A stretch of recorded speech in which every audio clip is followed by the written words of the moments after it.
গণভোট এবং ভোট সফল করার মূল দায়িত্ব কিন্তু রাজনৈতিক দলগুলোর। আপনারা জানেন যে 22 তারিখ থেকে নির্বাচনী প্রচারণা শুরু হবে এবং তখন কিন্তু তারা কি বলে যে এই তাদের দলীয় প্রার্থীর জন্য যে করবেন, প্রচারণা করবেন, সেটার সঙ্গে তারা ওই যে গণভোটের প্রচারণাকেও তাদের অন্তর্ভুক্ত।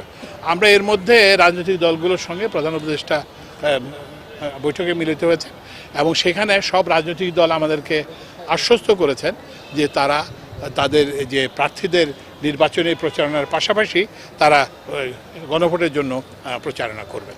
তো সুতরাং আমরা আশা করতেছি যে এটা খুব শীঘ্রই একদম তৃণমূল পর্যায়ে পৌঁছে যাবে। প্রত্যেকটা গ্রামে, প্রত্যেকটা ইউনিয়নে, প্রত্যেকটা উপজেলায়, প্রত্যেক জায়গায় আমরা পৌঁছে যাব।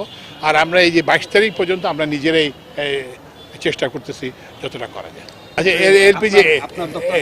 এলপিজি গ্যাসের এটা বলি। এলপিজি গ্যাসের যেটা আমাদের দুই ধরনের গ্যাস আছে। একটা হচ্ছে পাইপ দিয়ে যে গ্যাস হয়, সেই গ্যাসটা জ্বালানি বিভাগ দেখে, কিন্তু এই যে এলপিজি যেটা, এইটার 98% হচ্ছে যে বেসরকারি খাতে, মাত্র 2% আমাদের ইস্টার্ন রিফাইনারিতে কিছুটা বের হয়, তো সেখান থেকে কিছুটা হয়। তো ওই জন্য এইটা পুরোপুরি বেসরকারি খাতে। তবু আমরা ওদের সঙ্গে এলপিজি ওনার্স অ্যাসোসিয়েশন অফ বাংলাদেশের সঙ্গে মিট করছি, তবে এলপিজি সরবরাহকারকদের সঙ্গে মিট করছি। আর আমরা যেটা এখন করতেছি, এখন আমরা বুঝতে পারতেছি যে এইটা পুরোপুরি বেসরকারি খাতে দেওয়া হয়তো ঠিক হয় নাই। তো এই জন্য আমরা এখন একটা সিদ্ধান্ত নিয়েছি যে আমরা সরকারি খাতেও আমরা এলপিজি আমদানি করব এবং এই জন্য সরকারের যে আমাদের যে প্রতিষ্ঠান আছে, বাংলাদেশ পেট্রোলিয়াম কর্পোরেশন, তাদেরকে অনুমতি দেওয়া হয়েছে। তারা বেসরকারি খাতে পাশাপাশি তারাও এলপিজি আমদানি করবে এবং আমরা এলপিজি আমদানিকারকরা আমাদেরকে আজকেও এখনও মিটিং হচ্ছে আমাদের জ্বালানি সচিবের সঙ্গে। তারা আশ্বাস দিয়েছেন যে তারা অতিরিক্ত এলপিজি আমদানি করবেন এবং অতিরিক্ত আমদানি করবেন। আমরা আশা করছি যে খুব শীঘ্রই এটা একটা সহনীয় পর্যায়ে চলে আসবে। এখানে দুইটা জিনিস। একটা জিনিস হচ্ছে যে একটা হচ্ছে কৃত্রিম সংকট, এটার সম্ভাবনা উড়িয়ে দেওয়া যায় না, এটা আমরা ব্যবস্থা নিচ্ছি এবং এই যে জেলা প্রশাসকরা ওনারা মোবাইল কোর্ট করতেছেন এবং অন্যান্য, এইটা একটা। আরেকটা হচ্ছে যে আমাদেরকে ওরা যেটা বলছে সেটা হচ্ছে যে একটা জাহাজের সংকট আছে। ওরা ওই যে আপনারা জানেন যে মার্কিন যুক্তরাষ্ট্র কতগুলো দেশের উপর নিষেধাজ্ঞা দেওয়া আছে।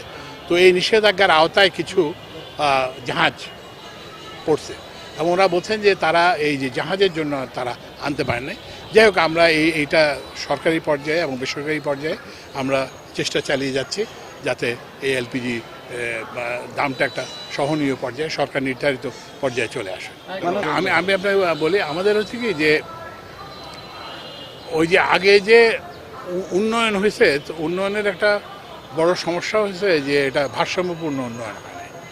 মানে আমি আপনার জিনিসটা বলি, রেলের লাইন বানানো হয়েছে, রেলের স্টেশন বানানো হয়েছে, কিন্তু ওখানে তো রেল তো চলতে হবে। রেল চলতে হলে আপনার কী লাগবে? আপনার ইঞ্জিন লাগবে, লোকোমোটিভ লাগবে, কোচ লাগবে।